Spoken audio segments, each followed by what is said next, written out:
जिसे हम चीन कहते हैं उसका ऑफिशियल नाम है पीपल्स रिपब्लिक ऑफ चाइना, और जिसे ताइवान के नाम से जानते हैं उसका ऑफिशियल नाम है रिपब्लिक ऑफ चाइना। दोनों के नाम से ही चाइना जुड़ा हुआ है। जहां ताइवान खुद को एक सोवरेन नेशन मानता है, तो चीन का मानना है कि वो उसका ही प्रोविंस यानी उसका ही सूबा है। दरअसल 1940 में सिविल वॉर के दौरान चीन और ताइवान बंट गए थे, लेकिन चाइना हमेशा से दोहराता रहा है कि वो इस आइलैंड को हासिल करके ही रहेगा। इसके लिए वो ताकत का इस्तेमाल करने से भी परहेज नहीं करेगा। ताइवान का अपना कॉन्स्टिट्यूशन है और डेमोक्रेटिक तरीके से चुने हुए नेता हैं। ताइवान के पास 3 लाख सैनिकों की फौज भी है, लेकिन इसके बावजूद कुछ ही मुल्क ताइवान को रिकॉग्निशन देते हैं। यहां तक कि अमेरिका के भी ताइवान के साथ ऑफिशियल रिश्ते नहीं हैं। लेकिन अमेरिका ने एक कानून जरूर पास किया हुआ है जिसके तहत वो ताइवान को सिक्योरिटी मुहैया करा सकता है। ताइवान पर चाइना की गवर्नेंस यानी शासन कबूल करने के लिए लगातार फौजी और सियासी दबाव बढ़ रहा है, और अब लगातार ताइवान पर चीनी लड़ाकू एयरक्राफ्ट का गुजरना इंटरनेशनल लेवल पर फिक्र का मुद्दा बना हुआ है। चीन और ताइवान के बीच एक बार फिर तनाव गहरा होता दिख रहा है। लगातार ताइवान के एयर स्पेस में दखल देने के बाद अब चीन के प्रेसिडेंट शी जिनपिंग ने ताइवान के इंटीग्रेशन यानी खुद में मिलाने की बात कही है। वहीं दूसरी तरफ ताइवान के डिफेंस मिनिस्टर ची कुओ चैंग ने कहा है कि ताइवान चीन के साथ जंग की शुरुआत नहीं करेगा, लेकिन अपनी हिफाजत पूरी ताकत के साथ करेगा। ताइवान लगातार कहता आया है कि अगर चीन ने उस पर हमला किया तो वो अपनी सिक्योरिटी पूरे दमखम के साथ करेगा। आपको यहां पर बता दूं कि अभी पिछले हफ्ते ही ताइवान के डिफेंस मिनिस्टर ने कहा था कि चीन के साथ फौजी तनाव पिछले 40 सालों में इस वक्त सबसे ज्यादा बढ़ गया है। ताइवान के डिफेंस मिनिस्टर के मुताबिक चीन 2025 तक ताइवान पर हमला कर सकता है।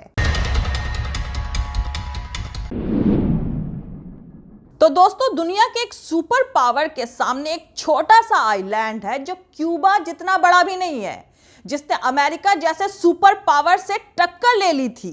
Taiwan People's Republic of China से महज 180 किलोमीटर की दूरी पर है। ताइवान की लैंग्वेज और एंसेस्टर्स यानी पूर्वज चीनी ही हैं, लेकिन वहां अलग सियासी सिस्टम है, और यही चीन और ताइवान के बीच दुश्मनी की वजह भी है। ताइवान की खाड़ी के एक तरफ 130 करोड़ की आबादी वाला चीन है, जहां unilateral arrangement of the governance है, जबकि दूसरी तरफ ताइवान है जहां 2 करोड़ 30 लाख लोग डेमोक्रेटिक सिस्टम के तहत रहते हैं। चाइना और ताइवान के बीच 1949 से विवाद चलता आ रहा है, जिसकी वजह से ताइवान की पहुंच इंटरनेशनल ऑर्गेनाइजेशन तक नहीं है और उसे सिर्फ लिमिटेड इंटरनेशनल रिकॉग्निशन ही मिला हुआ है। दुनिया के सिर्फ 15 मुल्क ही ताइवान को आजाद देश मानते हैं।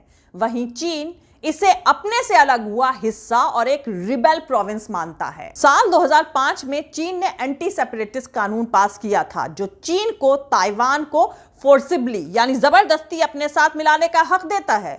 पीपल्स रिपब्लिक ऑफ चाइना मतलब चीन, और रिपब्लिक ऑफ चाइना यानी ताइवान जो 1950 से आजाद रहा है, उसके सियासी तमाशे को समझने के लिए 1644 में चलना होगा।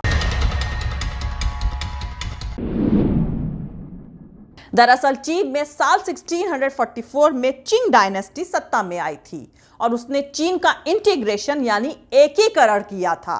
साल 1895 में चिंग ने ताइवान को जापानी किंगडम को सौंप दिया था, मगर 1911 में चिन्हाई क्रांति हुई जिसमें चिंग डायनेस्टी को सत्ता से हटना पड़ा। इसके बाद चीन में कुओमिंगतांग की सरकार बनी। जितने भी इलाके चिंग डायनेस्टी के अंडर में थे वो कुओमिंगतांग सरकार को मिल गए। कुओमिंगतांग सरकार के दौरान ही चीन का ऑफिशियल नाम रिपब्लिक ऑफ चाइना कर दिया गया। चिंग और ताइवान के इस पेचीदा सियासी तमाशे की कहानी शुरू होती है साल 1949 से। यह वो दौर था जब चीन में हुई सिविल वॉर में मो त्से-तुंग की अगुवाई में कम्युनिस्टों ने चियांग काय शेक की अगुवाई वाली नेशनलिस्ट कुओमिंगतांग पार्टी को हराया था। चीन में सत्ता में आ चुके कम्युनिस्टों की नौसैनिक ताकत ना के बराबर थी। यही वजह थी कि माओ की सेना समंदर पार करके ताइवान पर कंट्रोल नहीं कर सकी और कम्युनिस्टों से हार के बाद कुओमिंगतांग ने ताइवान में जाकर अपनी सरकार बना ली। इस बीच दूसरे वर्ल्ड वॉर में जापान की हार हुई तो उसने कुओमिंगतांग को ताइवान का कंट्रोल दे दिया। यह ट्रांसफर 2 ट्रीटी के बेस पर हुआ। इस बीच यह कंट्रोवर्सी उठ खड़ी हुई कि आखिर जापान ने ताइवान किसको दिया है। ऐसा इसलिए क्योंकि चीन में कम्युनिस्ट सत्ता में थे और ताइवान में कुओमिंगतांग का शासन था। माओ का मानना था कि जीत जब उनकी हुई है तो ताइवान पर भी उनका ही हक होना चाहिए, जबकि कुओमिंगतांग का कहना था कि बेशक चीन के कुछ हिस्सों में उनकी हार जरूर हुई है मगर वो ही ऑफिशियल तौर पर चीन का रिप्रेजेंटेशन करते हैं। तो दोस्तों, यहीं से 2 पॉलिटिकल यूनिट्स यानी सियासी इकाइयां वजूद में आ गई और ये दोनों खुद को ऑफिशियल चीन होने का दावा करने लगी। 1911 में कुओमिंगतांग ने चीन का नाम रिपब्लिक ऑफ चाइना कर दिया था और 1950 तक यही नाम रहा। 1959 में कुओमिंगतांग ने ताइवान में सरकार बनाई तो उन्होंने कहा कि बेशक चीन के मेन हिस्से में हम हार जरूर गए हैं, फिर भी हम ही ऑफिशियल तौर से चीन का रिप्रेजेंटेशन करते हैं, ना कि कम्युनिस्ट पार्टी, इसलिए हमें रिकॉग्निशन दिया जाए। दूसरी तरफ माओ ने कहा कि हमें ऑफिशियल तौर से रिकॉग्निशन मिलनी चाहिए। इस बीच कम्युनिस्ट पार्टी के मेंबर्स ने मांग उठाई कि मुल्क का यह नाम कुओमिंगतांग का दिया हुआ है और अब वो ताइवान में जाकर खुद को रिपब्लिक ऑफ चाइना ही कह रहे हैं। ऐसे में कम्युनिस्ट पार्टी ने अपनी सरकार बनाई और चाइना को नया नाम दिया पीपल्स रिपब्लिक ऑफ चाइना। इसके बाद से दोनों चाइना को खुद को ऑफिशियल यानी आधिकारिक चीन बताते रहे हैं और इसी बेस पर इंटरनेशनल कम्युनिटी से रिकॉग्निशन चाहते रहे। इस दरमियान दुनिया की सियासत भी तेजी से आगे बढ़ रही थी। पहले ताइवान यानी Republic of China UN security council का भी हिस्सा था। कोल्ड वॉर के दौरान ताइवान को अमेरिका का पूरा सपोर्ट मिला हुआ था, मगर फिर हालात एकदम बदल गए। दरअसल ताइवान के लिए 1971 के बाद से चीजें बदलने लगी। अमेरिकी प्रेसिडेंट रिचर्ड निक्सन ने चीन को पहचान दी और कहा कि ताइवान को यूएन सिक्योरिटी काउंसिल से हटना होगा। 1971 से चीन यूएन सिक्योरिटी काउंसिल का हिस्सा हो गया और 1979 में ताइवान की यूएन से ऑफिशियल पहचान खत्म हो गई। दरअसल 1970 में इकोनॉमिक प्रोग्रेस के बाद अमेरिका नए बाजार तलाश कर रहा था। उस वक्त चीन की आबादी तकरीबन 60 करोड़ थी, जबकि ताइवान की महज 1 करोड़ के आसपास थी। ऐसे में अमेरिकी कॉरपोरेट चाहते थे कि अमेरिका चीन को रिकॉग्निशन दे, तो इस तरह से ताइवान कमजोर पड़ गया और आज हालात ऐसे हैं कि लगभग 1.5 दर्जन छोटे छोटे देश जैसे कि हैती, पैराग्वे और एल साल्वाडोर ही ताइवान को रिकॉग्निशन देते हैं और चीन की एग्रेसिव डिप्लोमेसी के चलते ताइवान को पहचानने वाले मुल्कों की तादाद लगातार कम होती जा रही है। वही 70 के दशक में अमेरिका की अगुवाई में बहुत सारे मुल्कों ने जिस कम्युनिस्ट चीन से रिश्ते जोड़े थे वो अब इतना ताकतवर हो चुका है कि अमेरिका जैसा मुल्क भी उससे परेशान हो रहा है। वैसे हमेशा से चीन की फॉरेन पॉलिसी में वन चाइना पॉलिसी अहम रही है। चीन जिस भी मुल्क के साथ जब भी किसी तरह से इन्वॉल्व होता है तो उम्मीद नहीं बल्कि पूरी तरह से कंफर्म करता है कि सामने वाला मुल्क माने कि वो एक ही चीन को पहचानता है और वो है पीपल्स रिपब्लिक ऑफ चाइना। यही वजह है कि आज सिर्फ कुछ छोटे छोटे मुल्क ही ऐसे रह गए जो ताइवान को रिकॉग्निशन देते हैं और अब 1911 में चीन की आखिरी राजशाही को उखाड़ फेंकने की 110वीं सालगिरह पर बोलते हुए कुछ दिन पहले चाइना के प्रेसिडेंट शी जिनपिंग ने कहा था कि ताइवान का इंटीग्रेशन जरूर पूरा होना चाहिए। शी जिनपिंग ने कहा है कि एकीकरण यानी इंटीग्रेशन पीसफुल तरीके से होना चाहिए, लेकिन उन्होंने साथ ही यह भी वार्निंग देते हुए कह दिया कि चीन के लोगों के सेपरेटिज्म यानी अलगाववाद के खिलाफ एक साथ उठ खड़े होने का ग्रेट ट्रेडिशन रहा है। वहीं ताइवान ने भी उसके जवाब में कह दिया है कि उसका फ्यूचर उसके लोगों के हाथ में है। ताइवान की प्रेसिडेंट साई इंग वेन ने कहा है कि ताइवान अपनी सिक्योरिटी मजबूत करता रहेगा ताकि उनके मुल्क पर कोई भी ताकत का इस्तेमाल ना कर सके।